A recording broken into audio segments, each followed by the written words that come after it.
বন্ধুরা এটা হচ্ছে আমাদের মালিকের বাড়ি। ভিতরটা এত সুন্দর, এত সুন্দর ভিতরটা, কেউ কিছু মনে করো না। বৃষ্টি পড়ছে তো তার জন্য ভয়েস একটু প্রবলেম হচ্ছে।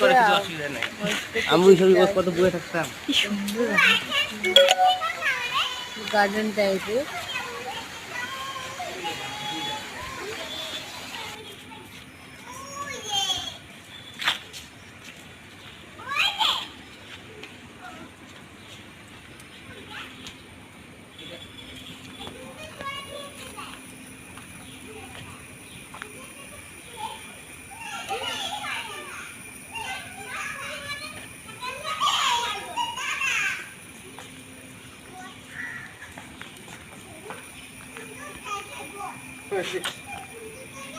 আর বুঝতে